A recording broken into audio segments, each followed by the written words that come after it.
Well, pacing is key. Yeah. That's it. I mean, to me, pacing and transitions. Because it's so easy to lose time just staring at the barbell, taking your time in the rower. Even for me, I was kind of lackadaisical on the last like 15 cals or 15 meters on that rower. And I felt like every time I did it, I was like, shit, Like stop that. Yeah. So just row through your time, smooth transitions. If you can keep yourself right like under that red line and just keep moving, if you're smooth on the double unders, you'll be able to avoid those trips. That's really going to help not accumulate that like lost time in the workout. So you did all your deadlifts unbroken, right? Deadlifts and double unders. Almost all your double your dog. unders. Yeah. Except your dog. Theo might have got him on round one. Me, man. But I was saying that kind of lighten the mood a little bit. Yeah, you know? you're like, all right. Loosen it up. I was like, if I suck, I'm blaming on the dog. Yeah, it's the man. dog's fault, you know? So I actually was able to move better than I expected, especially because last week was so much hinging as well with snatches. So a lot of the same kind of movements. I was afraid my back was going to fry a little, but it didn't. Held up. About halfway through, I just like went pretty spinal on it. I was like, you know what? I'm just bending over now. Yeah, that's probably the way to go, because you either do two things, right? You go full spinal, just let it ride, or you over tighten because you're trying to stay super locked. fit. Yeah, and then you're just using all this extra energy, time under tension, and it eats you up a little bit. Yeah. What was your pace on the row? I was like I was all over the place. Really. I probably started at like a 150. Yeah. And petered off to like 2 minutes. Yeah. Around 2 minutes. Yeah. That row is kind of what's it. I mean, you're gonna do your deadlifts and the dubs unbroken, so it's just like transitions and row pace. Yeah. So, consistent row pace. If you can stay around the same and keep moving, you're gonna be in good shape. Sweet, dude. You gonna retest it? Absolutely not. Absolutely not. Me neither. Any workout with deadlifts, I am not retesting, dude. No. Yeah, no thanks. I know it's manageable, lightweight. No dice, dude. Yeah. I got one free one. I'm not taking any chances. Yeah. Good. All right. Well, don't forget to sign the board. I'll know. get the board. Hey, thanks for having us in your Thanks, place, man. dude. Epic, man. Awesome. Sweet. I'm gonna ask Julian. Do you mind giving some tips and tricks for people? Sure. Yeah. Sure. What you think after doing it? Yes, unbroken deadlifts.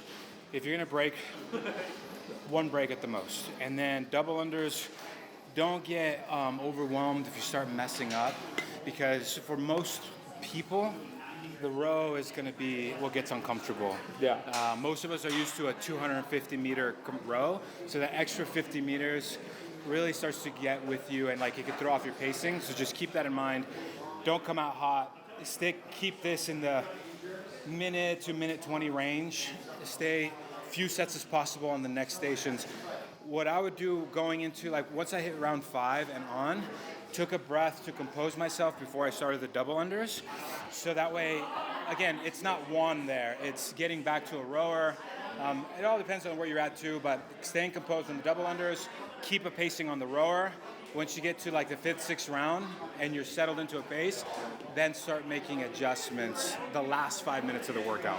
Yeah, we were actually doing your round times as you're doing it, and you were super consistent in the back end, like just right over 2 minutes every single round. I think that's kind of what it is. And like the last round, I put myself in a position where I knew if I had enough in the tank, I could knock out a round in a minute 45 to a minute 55 range, because I could pick up on the row and move super fast and dial in these movements. So leave enough in the tank for the last 2 minutes to give one final push without getting sloppy. For sure. Sweet. Are you going to redo it? No. One and done. Yeah, it's just my season. Same boat. My season now is just to enjoy it for the fitness aspect of it. Yeah. And just moving on. Well, dude, thanks for hitting it here, man. Appreciate it, Yeah, okay, have a good one, dude, for sure. Yeah, guys. I mean, that was pretty much it. I mean, I think after talking to them, after talking to Colton, me, I mean, I think the deadlifts and the double unders kind of are what they are, as long as you have the capability to do them. And it kind of comes down to a rowing workout. Some of the people might get tripped up on dubs, so that might be the workout for you. But I think overall, the overarching theme is try to keep your rounds 1, your round 5, and your last round all as close as possible. And that kind of comes down dictated by the pace you're kind of holding on the row. And for those of you guys that don't know, when time expires, if you're on the rower, you get that last pull and time expires. The calorie or the meters that it counts after the time ends, you still get those meters. So I was about at like 280 meters when time expired, and my monitor went to 301, so I was credited for the full 300 meters. So keep that in mind.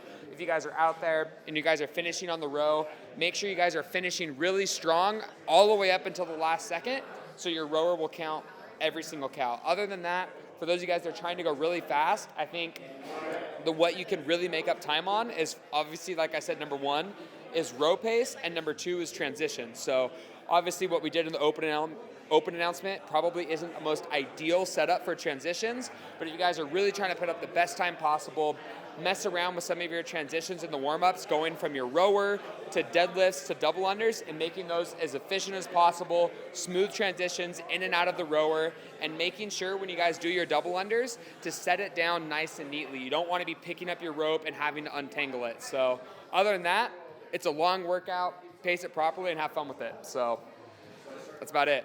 We'll do another video of Dallas hitting it, so be ready for that.